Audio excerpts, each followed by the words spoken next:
خیر، تو رسول اللہ کی مشہور حدیث حضرت سلمان کے سلسلے میں جو ہر مسلمان کو یاد ہے، اور میں سمجھتا ہوں کہ یہی حدیث کافی ہے سلمان کے اسٹیٹس کو اور ان کی شخصیت کو انٹروڈیوس کرانے کے لیے۔ السلمان منا اہل البیت، یہ جو کچھ سلمان نے کیا، جو ان کا اسٹیٹس تھا، جو ان کی ورچوز ہیں، جو ان کے فضائل ہیں، جو ان کے کمالات ہیں، سب کو اگر سمیٹ کے بیان کیا جائے تو یہ حدیث ہے۔ السلمان منا اہل البیت، سلمان ہم اہل بیت میں سے ہیں، سلمان ہم اہل بیت میں سے ہیں۔ اہل بیت کا مقام، مرتبہ، اسٹیٹس کوئی کیا تصور کر سکتا ہے؟ ہسٹری یہ کہتی ہے کہ جب جنگ احد ہو رہی تھی اور جنگ احد میں تمام مسلمان رسول اللہ کا ساتھ چھوڑ کے بھاگ گئے تھے، اور صرف اللہ کا شیر، لائن آف گاڈ، وہ چاروں طرف سے رسول اللہ کا ڈیفنس کر رہا تھا، رائٹ، لیفٹ، آگے پیچھے، ہر طرف سے رسول اللہ کا دفاع کر رہا تھا۔ اور ہسٹری یہ کہتی ہے کہ مولا علی زخموں سے چور چور تھے، سر سے پیر تک، he was drowned in blood was gushing from his body۔ اور جو ہسٹری کہتی ہے جو چھوٹے چھوٹے زخم لگے تھے تیروں وغیرہ کے، وہ تو انکاؤنٹیبل تھے۔ 16 بہت ہی سیریس انجریز مولا علی کے جسم پہ تھیں، اور کئی مرتبہ ایسا ہوا تھا کہ مولا علی گر گئے ہوں زمین کے اوپر۔ 3 مرتبہ ایٹ لیسٹ آپ گرے ہیں زمین کے اوپر، اٹھنے کا کوئی چانس نہیں تھا، لیکن رسول اللہ کی محبت کہ رسول اللہ کو بچانا ہے۔ اچھا، اتنا زخم آیا کیسے مولا علی کو؟ جب سب رسول اللہ کو چھوڑ کے بھاگ گئے تو اب کافر تو آئے ہی تھے رسول اللہ کو قتل کرنے کے لیے، رسول اللہ تو بھاگ سکتے نہیں تھے، تو رسول اللہ میدان میں رکے رہے، اب سب بھاگ گئے۔ تو اب جتنے کافر تھے، 3000 کا لشکر تھا، ساری کوشش کر رہے ہیں کہ رسول اللہ کو جیسے بھی ہو ایسے قتل کر دیا جائے۔ اب ایک آدمی کھڑا ہوا ہو اور وہ بھی رحمت للعالمین ہو، ظاہر ہے کہ وہ تلوار لے کے لوگوں کو قتل بھی نہیں کر رہے تھے، ان کے ہاتھ میں تلوار تھی لیکن وہ صرف اپنا ڈیفنس کرتے تھے، قتل نہیں کرتے تھے کسی کو۔ اب مولا علی ہے رسول اللہ کو بچانے کی کوشش کرتے، اب آپ سوچئے کہ جب 3000 لوگ ایک آدمی کو قتل کرنے کی کوشش کر رہے ہیں اور ایک آدمی اس کا بچانے والا ہو، تو سارے زخم تو اسی کے اوپر آئیں گے۔ تو جب مولا علی اس شان سے رسول اللہ کا ڈیفنس کر رہے تھے تو ہسٹری یہ کہتی ہے، روایتیں بتاتی ہیں، اس میں بالکل اتفاقی مسئلہ ہے، سب کتابوں میں ملتا ہے کہ جبریل نے حضور کی خدمت میں حاضر ہو کے کہا، یا رسول اللہ ذرا دیکھیے تو صحیح کہ علی کس شان سے آپ کا ڈیفنس کر رہے ہیں۔ تو حضور نے فرمایا، اے جبریل کیوں نہ ہو، انہو منی وانا منہ، علی مجھ سے ہیں اور میں علی سے ہوں، ہم دونوں ایک ہیں۔ تو یہ وہ موقع تھا، اتنا خوبصورت منظر تھا کہ جبریل نے تڑپ کے کہا، یا رسول اللہ وانا منکما، اور میں آپ دونوں سے ہوں۔ دیکھیے جب انسان ترقی کرتا ہے، بڑا مومن ہو جاتا ہے، متقی ہو جاتا ہے، پرہیزگار ہو جاتا ہے، بہت بلند کردار ہو جاتا ہے، تو کہا جاتا ہے، کیا کہا جاتا ہے کہ فلاں شخص فرشتے جیسا ہو گیا ہے۔ تو انسان کا کل کمال یہ ہے کہ وہ فرشتہ صفت بن جائے، اور آل محمد کے کمال کی ابتدا یہاں سے ہوتی ہے کہ جو فرشتوں کا سردار ہے وہ کہتا ہے کہ اے اللہ کے رسول میں آپ دونوں سے ہوں۔ تو یہ آل محمد کے کمال کی ابتدا ہے کہ فرشتے تمنا کرتے ہیں کہ ان میں شامل ہو جائیں، اور کسی کو شامل نہیں کیا گیا، صرف ایک کو شامل کیا گیا، اور اس کا نام ہے سلمان۔ السلمان منا اہل البیت۔ ایک صلوات پڑھ دیں محمد۔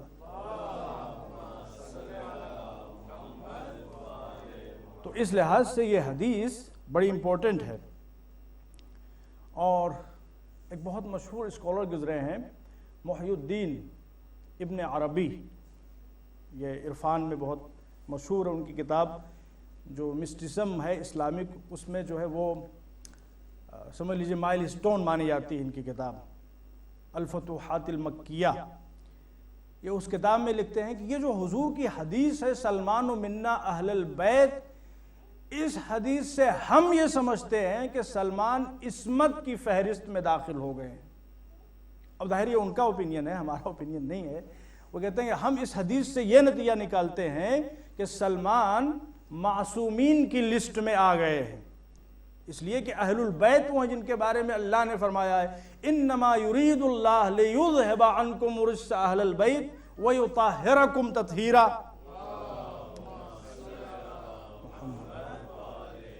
حضور یہ فرماتے ہیں کہ سلمان ہم اہل بیت میں سے. خیر یہ ان کا اوپینین ہے. جو ہمارا مذہبی نظریہ ہے وہ یہ ہے کہ اہل بیت کی جو ڈیفینیشن اللہ کے رسول نے ہم کو بیان فرمائی ہے اس کے مطابق اہل بیت کی تعداد 14 ہے، اور کوئی اور اس لسٹ میں، اس معصومین کی لسٹ میں آ نہیں سکتا.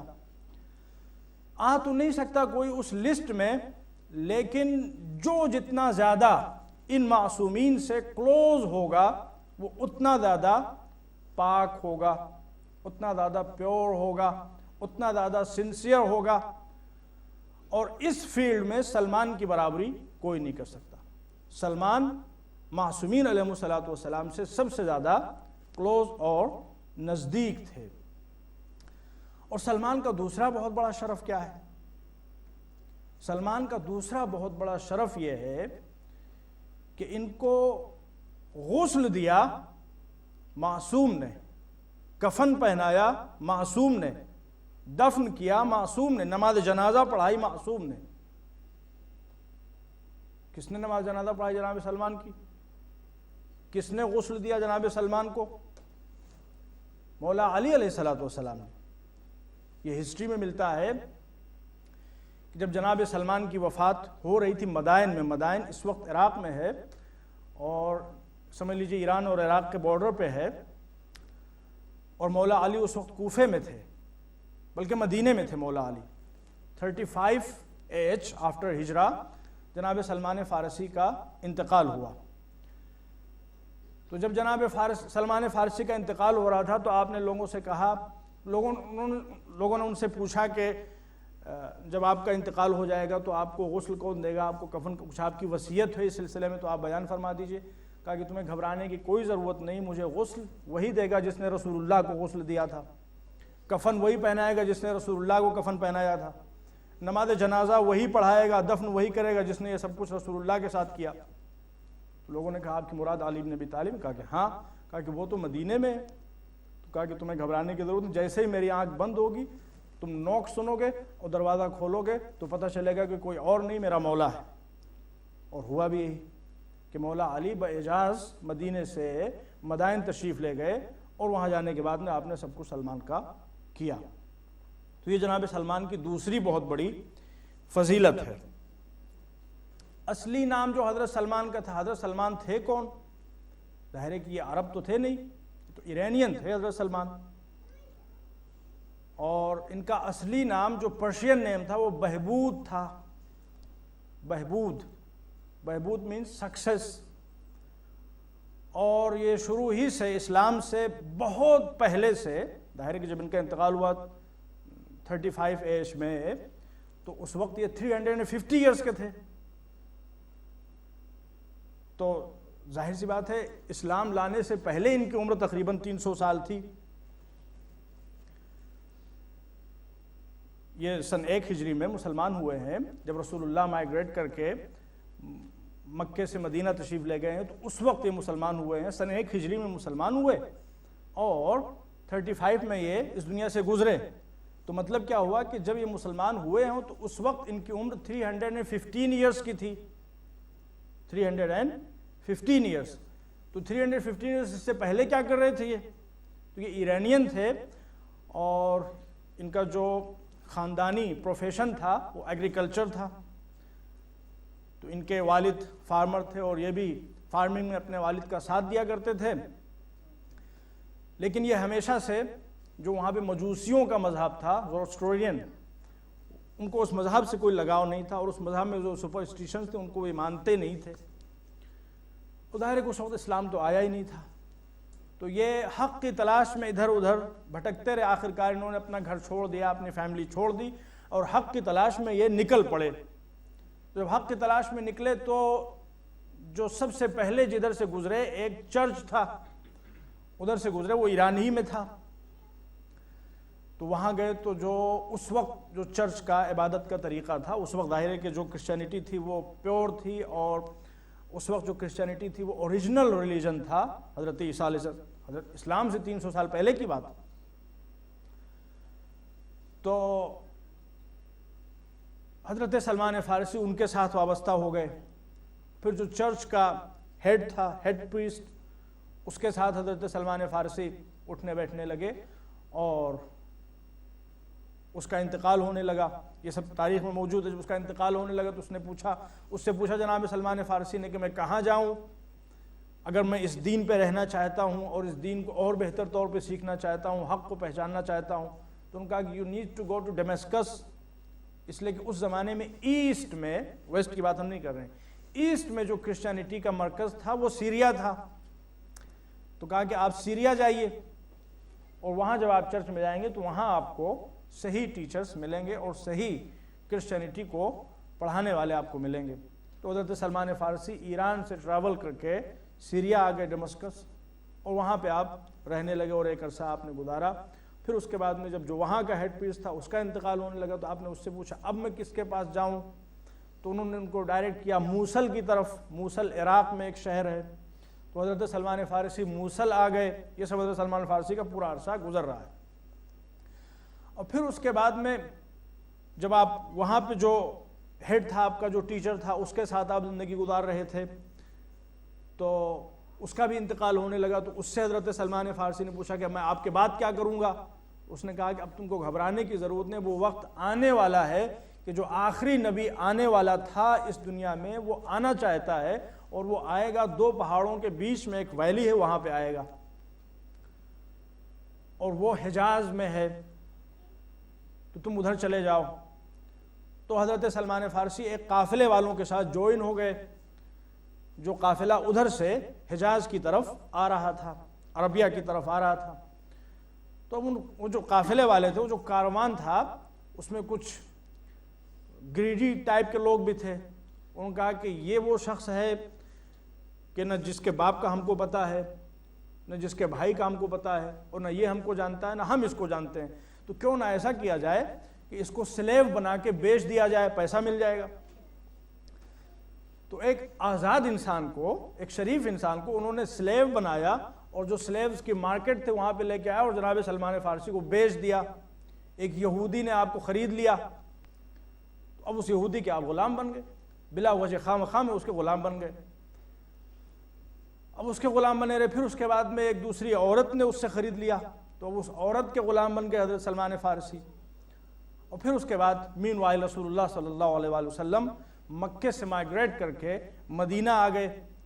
جب آپ مدینہ آ گئے اور جناب سلمان فارسی کو پتہ چلا کہ ایک شخص مدینے میں آیا ہے جو ایک نیا ریلیجن لے کے آیا دنیا کے سامنے, تو جو ان کی تھرسٹ تھی حق تک پہنچنے کی اور ریسرچ کی, اس نے ان کو مجبور کیا کہ وہ رسول اللہ سے ملنے کے لیے آئیں. اور ہاں, جو ان کا لاسٹ ٹیچر تھا, گرو تھا, اس نے کہا تھا کہ سلمان بہبود, جب تم اللہ کے آخری نبی سے ملو گے تو اس کی کچھ سائنس ہوں گی. ان میں سے 3 سائنس اس نے بتائی تھی. کہا کہ پہلی سائن تو یہ ہوگی کہ وہ سب کچھ کھائے گا مگر صدقہ نہیں کھائے گا, زکوٰۃ کا مال وہ نہیں کھائے گا, اس لیے کہ وہ پبلک پراپرٹی ہے اور وہ پبلک پراپرٹی نہیں کھائے گا. اور دوسری بات ہے کہ اگر ہدیہ گفٹ اس کے سامنے پیش کیا جائے گا تو وہ اس میں سے کھائے گا. اور تیسری سائن یہ ہوگی کہ اس کے کاندھے کے اوپر کچھ اس طرح سے ابھرے ہوئے مارکس ہوں گے کہ جنہیں تم دیکھو گے تو تم سمجھ جاؤ گے. اور اس نے اس کی پوری ڈیٹیل بتائی تھی, وہ کیسے ہوں گے, اس کی کیا ڈیٹیلز ہوں گی, ان کو تم دیکھو گے تو اچھی طرح سے پہچان جاؤ گے کہ یہ وہی شخص ہے جو اللہ کا آخری نبی ہے. تو جب حضرت سلمان فارسی آئے تو وہ پہلے ہی اپنے ساتھ کچھ لے کے آئے, کچھ ڈیٹس وغیرہ لے کے آئے, اور لانے کے بعد انہوں نے دیکھا کہ رسول اللہ کی جگہ اوپر بیٹھے ہوئے اور آپ کے کمپینین تشریف فرما ہیں. تو کہا کہ اے اللہ کے رسول, یہ میری طرف سے زکوٰۃ ہے, میں آپ کی خدمت میں پیش کرنا چاہتا ہوں, یہ صدقہ ہے, میں آپ کی خدمت میں پیش کرنا چاہتا ہوں. تو رسول اللہ نے اپنے کمپینین سے کہا کہ بسم اللہ, اس میں سے کھاؤ. اور سلمان فارسی غور سے دیکھ رہے ہیں, سب کھا رہے ہیں, مگر رسول اللہ نے اس میں سے ہاتھ بھی نہیں لگایا. اور پھر اس کے بعد دوسرے دن سلمان فارسی آئے, اب کہ وہ کچھ کھانے پینے کی چیزیں لے کے اور کہا کہ یا رسول اللہ یہ گفٹ ہے. جب انہوں نے کہا گفٹ ہے تو رسول اللہ نے اس کو ایکسیپٹ کیا اور اپنے چاہنے والوں سے کہا کہ کھاؤ, اور سب نے کھانا شروع کیا اور رسول اللہ نے بھی ان کے ساتھ کھانا. تو سلمان نے کہا ایک دوسری نشانی پوری ہو گئی. اور پھر اس کے بعد میں رسول اللہ کسی جگہ کے اوپر گئے ہوئے تھے، کچھ کام وغیرہ وہاں ہو رہا تھا، تو حضرت سلمان فارسی وہاں موجود تھے اور وہ غور سے اس تیسری نشانی کو دیکھنے کی کوشش کر رہے تھے۔ آپ کے شان مبارک پہ جو نشانی تھی، جو ابھرا ہوا جو مارکس تھے، تو رسول اللہ سمجھ گئے، کہا کہ سلمان میں سمجھ رہا ہوں تم کیا ڈھونڈ رہے ہو، ادھر آؤ۔ رسول اللہ نے اپنے شانے سے عبا ہٹائی اور کہا کہ دیکھ لو جو تم دیکھنا چاہتے ہو۔ تو اس کے بعد سے پھر جناب سلمان فارسی سچے اور پکے مسلمان بن گئے۔ ابھی مسلمان تو بن گئے لیکن ابھی تک غلام ہیں۔ تو مولا علی نے، تو رسول اللہ نے مولا علی کو بھیجا کہ جاؤ، اور جانے کے بعد وہ جس عورت کے غلام ہیں وہ جو پیسہ مانگے وہ دے کے سلمان کو فری کر دو۔ تو اب سلمان فری ہو گئے اور رسول اللہ کی بارگاہ میں اور آ کے کہا کہ یا رسول اللہ میں آپ کا غلام ہوں۔ کہا کہ اے سلمان، میں نے تم کو غلام بنانے کے لیے نہیں بلایا، میں نے تم کو اپنا بھائی بنانے کے لیے بلایا ہے۔ ایک صلوات پڑھتے محمد و آل محمد۔ تو بہت سے علماء کہتے ہیں کہ حضرت سلمان حضرت عیسیٰ کے جو اوصیاء ہوتے تھے، ان کے جو ریپرزنٹیٹیوز ہوتے تھے، ان میں سے ایک تھے، اس لیے کہ وہ جو پریسٹ جن سے وہ ملتے رہے اس وقت کی بات ہے، وہ حضرت عیسیٰ کے وصی ہوا کرتے تھے، اور انہی میں سے ایک حضرت سلمان فارسی بھی تھے۔ تو بہرحال یہ جناب سلمان فارسی کی ابتدا۔ اور جو ایک امیزنگ حدیث مولا علی کے حضرت سلمان کے سلسلے میں وہ کیا ہے کہ السلمان باب اللہ، عجیب و غریب حدیث ہے کہ سلمان اللہ کا دروازہ ہے، اللہ کی رحمت کے ڈورز اور گیٹس میں سے ایک گیٹ کا نام سلمان ہے، اور جو شخص سلمان کو پہچان لے گا وہی سچا مومن کہا جائے گا۔ یہ مولا علی کا ارشاد جناب سلمان کے سلسلے میں۔ تو ان کو کہا جاتا تھا اس وقت تک الفارسی الفارسی الفارسی، اس لیے کہ یہ فارس جو ایران ہے اس کو اس وقت فارس کہا جاتا تھا، ایرانی تو بعد میں یہ نام آیا ہے، اس کو پہلے فارس کہا جاتا تھا۔ تو ان کو سلمان الفارسی کہا جاتا تھا، لیکن جب رسول اللہ نے ان کے کمالات کو دیکھا، ان کے ایمان کو دیکھا، ان کی عظمتوں جلالتوں کو دیکھا، اور آپ نے اعلان فرمایا کہ سلمان ہم اہل بیت میں سے ہیں، تو اس دن سے الفارسی ہٹ گیا اور الفارسی کے بجائے المحمدی آ گیا۔ تو سلمان کو سلمان فارسی کے بجائے سلمان محمدی کہا جانے لگا۔ ایک صلوات پڑھتے محمد و آل محمد۔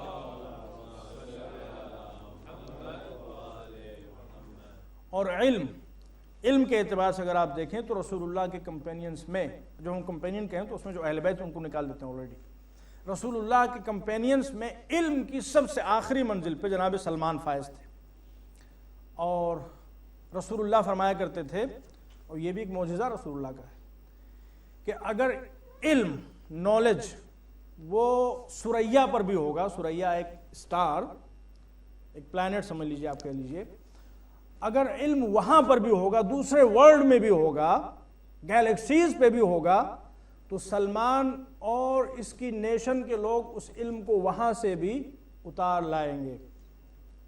اور اگر آپ آج مسلمانوں میں دیکھیں گے تو مسلمانوں میں جو سب سے نالجبل نیشن ہے وہ ایرانین نیشن ہے۔ اس میں یہ وہ حقیقت ہے جس کو سب مانتے ہیں، سنی یہ رسول اللہ کی حدیث تمام کتابوں میں موجود ہے کہ اگر علم گیلیکسی پہ بھی ہوگا تو سلمان اور سلمان کے نیشن والے اس کو وہاں سے بھی اتار لائیں گے۔ اور وہ گیلیکسی سے علم اتار پائے کہ نہیں اتار پائے وہ ایک الگ مسئلہ ہے ایرانی، لیکن امریکہ کا ڈرون انہیں اتار لیا، 2 ڈرون اب تک اتار چکے ہیں ان کے۔ اور وہ امریکہ جو سپر پاور ہے، جس نے آج تک کسی کے سامنے ہاتھ نہیں پھیلایا، امریکن اتھارٹیز نے مجبور ہو کے ایران سے بھیک مانگی کہ اس کو واپس کر دو، واپس کر دو، واپس کر دو۔ تو علم وہ طاقت ہے کہ جو سپر پاور کو بھی بگڑ بنا دیا کرتی ہے۔ گرایا نہیں، اتار لیا۔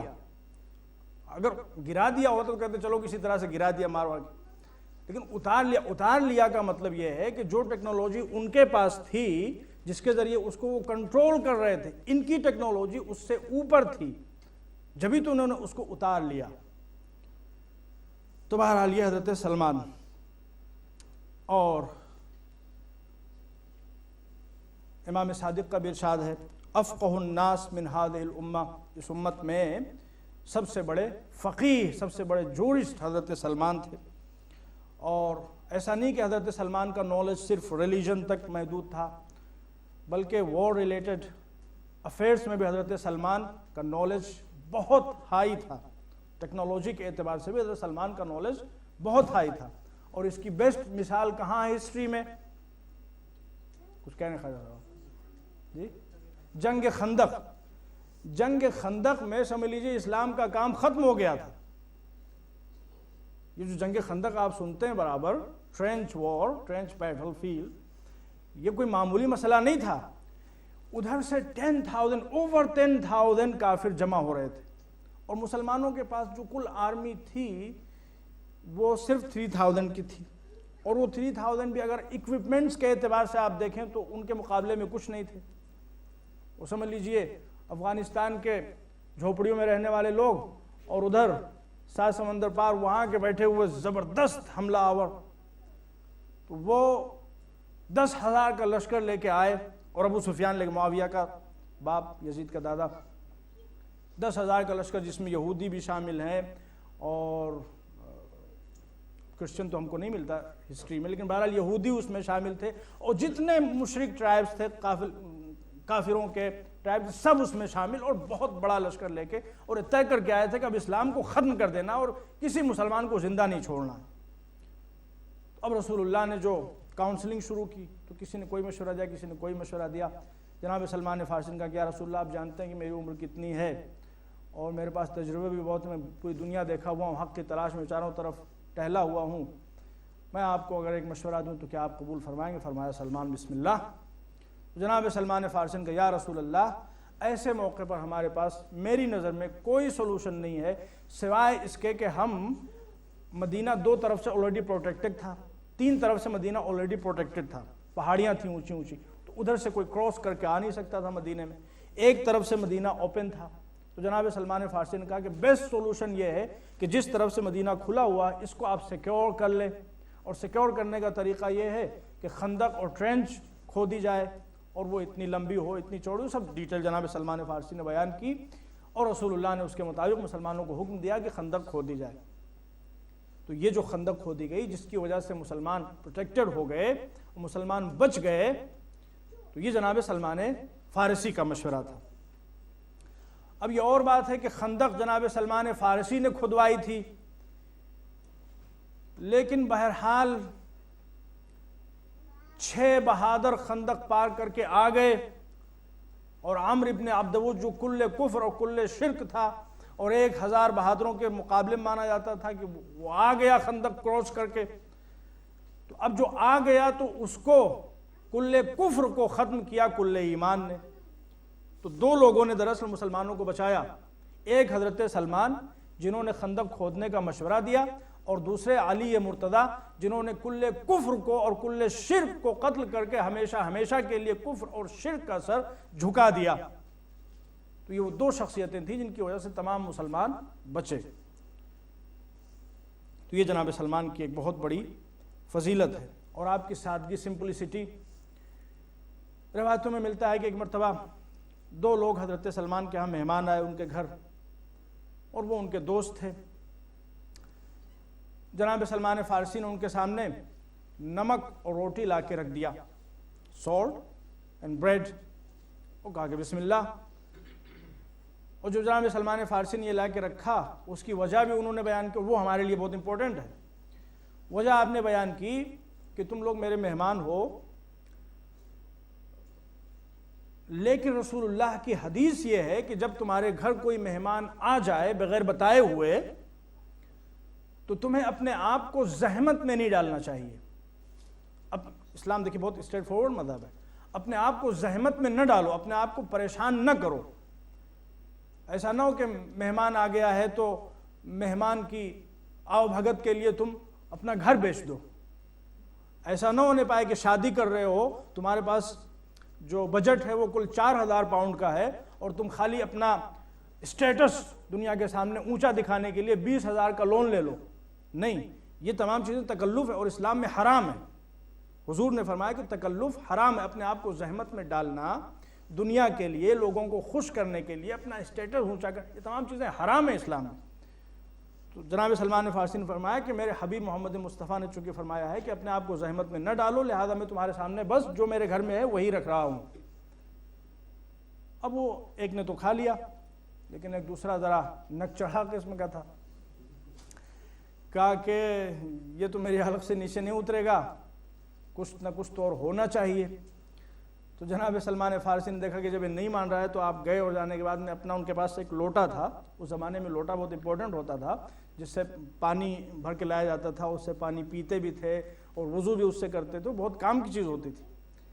تو اس کو جناب سلمان فارسی نے لے جا کے کسی کے پاس رکھ دیا کہ اس کو تم رکھو اور اس کے بدلے مجھے کچھ پیسہ دے دو۔ وہ پیسہ آپ نے لیا اور لینے کے بعد میں کچھ اس کے لیے سبزی وغیرہ کا انتظام کیا، اور جب اس نے کھا پی لیا اور کھا پی کے الحمدللہ رب العالمین، خدا کا شکر ہے کہ اس نے ہم کو قناعت کی نعمت عطا فرمائی ہے، جو وہ دیتا ہے اس پہ ہم راضی ہو جاتے ہیں۔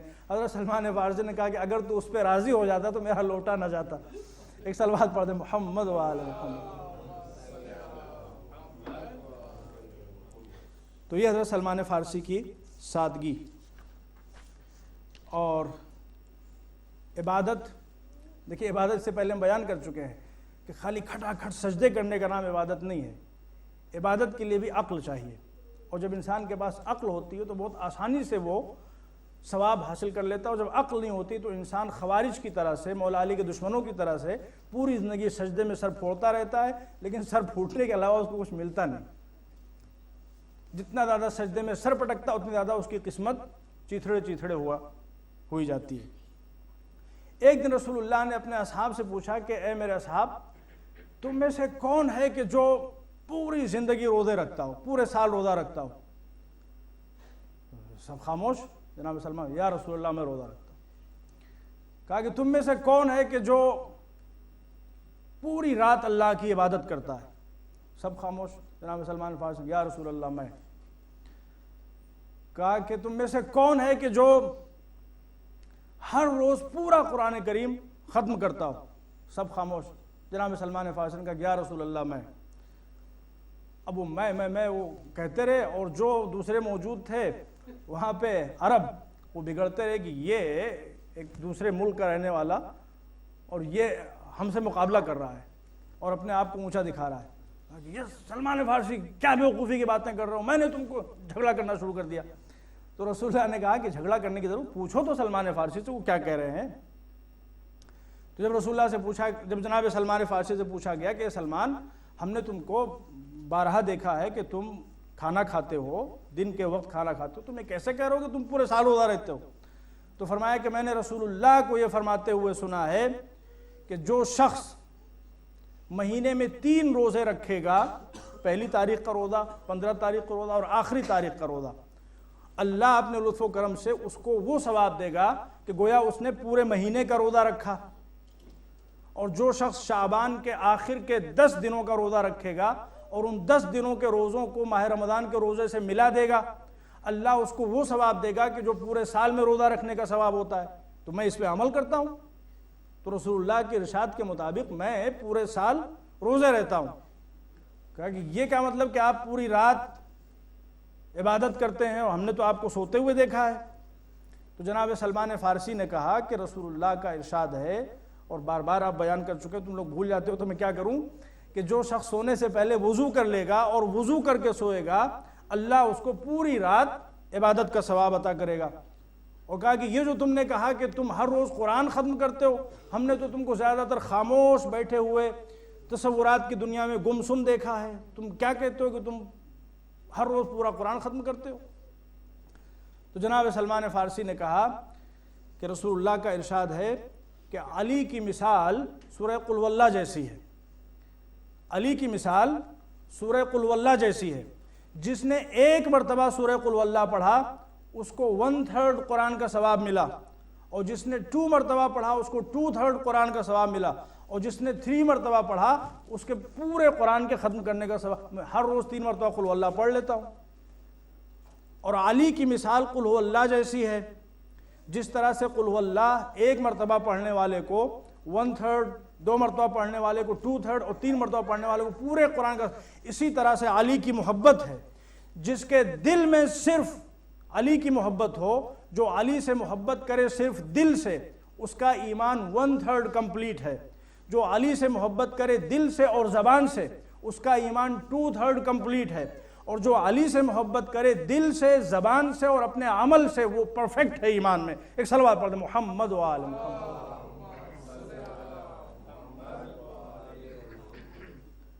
اور حضرت سلمان فارسی کے کرامات، معجزات، جب اتنا انسان بلند ہوگا تو ظاہر ہے کہ اس کے کرامات، اس میں بھی کوئی تعجب کی بات نہیں ہے۔ اب روایتوں میں ملتا ہے کہ حضرت سلمان فارسی جب حضرت عمر کے زمانے میں انہوں نے مشورہ کیا، حضرت عمر نے، کہ مدائن جو ابھی ہم نے فتح کیا، مدائن اس وقت جب اسلام شروع میں آیا ہے تو مدائن اس وقت عرب میں نہیں تھا، اس وقت مدائن ایران کا ایک پارٹ مانا جاتا تھا، اور جو ساسانی گورنمنٹ تھی، ساسانیڈ گورنمنٹ، اس کا کیپٹل سٹی ہوتا تھا مدائن۔ تو جب ان لوگوں نے مدائن فتح کر لیا تو اب حضرت عمر نے مشورہ کیا مولا علی سے کہ کیا کریں، کس کو وہاں کا گورنر بنائیں۔ تو مولا علی کے مشورے سے جناب سلمان فارسی کو وہاں کا گورنر بنایا کہ ان کو لینگویج بھی آتی ہے، پرشین لینگویج آتی ہے، اور ظاہر ہے کہ رسول اللہ کے اہم ترین اصحاب میں سے یہ وہاں کے لوگوں کو آسانی کے ساتھ سنبھال لیں گے۔ اور آپ اسی پوائنٹ کے ذریعے سے اگر آپ سمجھنا چاہیں کہ ایرانی شیعہ کیوں ہیں، آج ایران شیعوں کا مرکز کیوں ہے، اس لیے کہ اس وقت جو ایران کا کیپٹل تھا مدائن، اس کے گورنر جناب سلمان فارسی تھے، اور وہ ایک زمانے تک گورنر رہے۔ تو چونکہ جناب سلمان فارسی نے وہاں کے لوگوں کو پڑھایا تھا، وہاں کے لوگوں کو اسلام سکھایا تھا، تو سچا اسلام سکھایا تھا، اور سچا اسلام وہی ہے جو ولایت علی کے ساتھ، لہذا ایرانی شیعہ ہے۔ ایک صلوات پڑھ دیں، محمد و آل محمد۔ یہ ایک پوائنٹ ایرانیوں کے شیعوں سے نزدیک ہونے میں، اور دوسرے کہ جب امام علی رضا علیہ السلام آ گئے مدینے سے، مرو اور مشہد میں آپ ٹھہر گئے اور وہاں پہ پھر آخر میں شہید ہو گئے، تو وہ آہستہ آہستہ شیعت وہاں پہ اس طرح سے بڑھ گئی۔ تو جس وقت آپ مدائن جا رہے تھے گورنر بن کے، سمپلسٹی کا عالم یہ تھا، تاریخ ہی کہتی ہے کہ ادھر مدائن کو لوگ انتظار کر رہے تھے کہ کوئی لشکر لے کے آئے گا اور کوئی بہت اچھے کپڑے پہن کے آئے گا، اس لیے کہ ظاہر گورنر بن کے جا رہے تھے وہاں کے۔ انہوں نے دیکھا کہ ایک آدمی ہے، وہ ہاتھ میں ایک عصا لیے ہوئے ہے، ایک لوٹا لیے ہوئے ہے اور ایک چٹائی لیے ہوئے ہے، اور وہ لیے ہوئے چلا آ رہا ہے۔ تو جناب سلمان فارسی وہاں پہنچے، وہ محل بنا ہوا ہے۔ جناب سلمان فارسی نے کہا کہ نہیں، ہم محلوں میں ٹھہرنے والے نہیں ہیں۔ جو مسجد وہاں پہ بنی ہوئی تھی اس کے سائڈ میں ایک چھوٹا سا مکان، وہاں پہ جناب سلمان فارسی نے قیام کیا، اور وہیں سے پورے اس اسٹیٹ کو آپ گورن کیا کرتے۔ یہ جناب سلمان فارسی کی سمپلسٹی تھی۔ اور اب ملتا ہے کہ جب حضرت سلمان فارسی وہاں گورنر تھے تو لوگوں نے سوچا کہ یہ تو بڑے شریف دکھتے ہیں، بڑے سیدھے سادھے دکھتے ہیں، بوڑھا انسان بڑا شریف سیدھا۔ تو جو بدماش قسم کے لوگ تھے، ڈکیٹ قسم کے لوگ تھے، انہوں نے سوچا کہ ہم کیوں نہ فائدہ اٹھائیں اس موقع سے۔ انہوں نے اب چوریاں شروع کر دیں رات میں۔ تو لوگوں نے آگے شکایت کی کہ سلمان فارسی سب کچھ تو ٹھیک ٹھاک چل رہا ہے، آپ بڑی اچھی طرح سے حکومت کر، لیکن چوریاں بڑھ گئی ہیں۔ جناب سلمان فارسی نے کہا کوئی بات نہیں، گھبرانے کی ضرورت نہیں ہے، اللہ کی فوج بہت بڑی ہے، کل سے چوریاں نہیں ہوں گی۔ لوگ چلے گئے۔ اب جو واقعہ ہے وہ یہ ہے کہ جناب سلمان فارسی نے جمع کس کو کیا؟ اس شہر کے تمام کتوں کو جمع کیا، اس شہر کے تمام کتوں کو جمع کیا، اور جمع کرنے کے بعد میں ان کو آپ نے کچھ سمجھایا۔ کیا سمجھایا کسی کو نہیں معلوم۔ اب جو اگلا دن آیا تو پتہ چلا کہ 50 لوگ کرا رہے ہیں، کسی کی پنڈلی جو ہے وہ نچی ہوئی ہے، کسی کا ہاتھ کتوں نے پھاڑ کھایا ہے۔ جتنے چور تھے سب پہ کتوں نے اٹیک کر کے سب کو ختم کر دیا، اور اس کے بعد سے چوری وہاں پہ بالکل سٹاپ ہو گئی۔ تو یہ حضرت سلمان فارسی کا ایک واقعہ ہسٹری میں ملتا ہے۔ اور آپ کو رسول اللہ اور مولا علی نے جو فیوچر میں ہونے والا تھا اس کا علم بھی عطا کیا تھا۔ چنانچہ جب آپ گزر رہے تھے اور آپ کربلا کی سرزمین سے پہنچے، جب کربلا کی سرزمین پہ پہنچے تو وہاں کی مٹی کو آپ نے دیکھا اور لوگوں سے پوچھا کہ اس علاقے کا نام کیا ہے، تو لوگوں نے کہا کربلا۔ تو وہیں پہ جناب سلمان فارسی بیٹھ گئے، آپ نے گریہ کیا اور آپ نے باقاعدہ تفصیل سے امام حسین علیہ السلام کی شہادت کا واقعہ بیان کیا۔ پھر جب آپ گزرتے ہوئے کربلا کے علاقے سے گزرے آپ، پھر اس کے بعد میں جب آپ نجف پہنچے تو وہاں آپ نے پوچھا کہ اس سرزمین کا کیا لوگوں کا کوفہ اس کا نام ہے، تو آپ نے وہاں بتایا کہ یہاں پہ علی مرتضیٰ شہید ہوں گے اور دفن ہوں گے۔ یہ سب واقعات جناب سلمان فارسی کی کرامات ملتے ہیں۔ اور جناب زہیر قین، یہ جو جناب زہیر قین ان کے بارے میں آپ نے سنا ہوگا، بہت سی باتیں پڑھیں، کیا پڑھیں. جناب زہیرقین یہ عثمانی تھے، عثمان کے ماننے والے تھے، مولا علی سے دور دور رہتے تھے. اور آپ نے سنا ہوگا مصائب وغیرہ میں کہ جب امام حسین کربلا کی طرف آ رہے تھے تو زہیرقین بھی آ رہے تھے، اور زہیرقین اسی راستے پہ چل رہے تھے اس لیے کہ وہ بھی حج سے واپس آ رہے تھے. تو زہیرقین امام حسین سے بچنے کے لیے اپنا جو ٹینٹ لگاتے تھے وہ کافی فاصلے پہ لگاتے تھے، کہیں ایسا نہ ہو کہ امام حسین آ جائیں ہمارے پاس اور ہم کو اپنے مشن کی طرف انوائٹ کریں اور ہم کو ان کا ساتھ دینا پڑے. خاندان رسالت سے دور تھے، عثمانی تھے. لیکن اب ہسٹری یہ کہتی ہے کہ امام حسین علیہ السلام آخر کار ان کے خیمے میں گئے اور جانے کے بعد میں ان سے کچھ کہا، اور جب کچھ کہا تو وہ بالکل بدل گئے. کیا کہا امام حسین علیہ السلام نے؟ وہ جناب زہیر نے خود بتایا بعد میں کہ کیا کہا امام حسین نے. جناب زہیر نے جناب سلمان کا واقعہ، امام حسین نے جناب زہیر کو جناب سلمان کا واقعہ یاد دلایا کہ ایک جنگ میں شرکت کرنے کے بعد جو بوٹیز آف وارز ملی تھیں، اسپوائلز آف وار، اس کو دیکھ کے جناب زہیرقین بہت خوش تھے.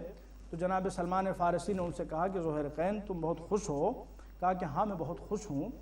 کہا کہ اس وقت تمہاری خوشی کا کیا عالم ہوگا کہ جب تم رسول اللہ کے چھوٹے نواسے امام حسین کی ہیلپ کرتے ہوئے حق کی راہ میں شہید ہوگے اور شہادت کے بعد تم کو جنت میں بہترین اور عظیم ترین درجہ ملے گا. تو اس وقت جناب زہیرقین نے ان سے تفصیل پوچھی تو جناب سلمان فارسی نے ان کو تفصیل بیان کی کہ میں نے یہ باتیں رسول اللہ سے سنی ہیں.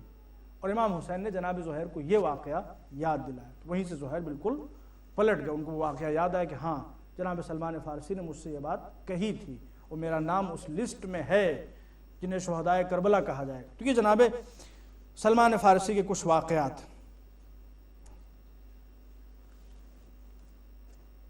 اور اذان محترم بہت سی باتیں اور بھی، لیکن وقت ختم لازم میں یہیں پہ بات کو سمیٹ رہا ہوں.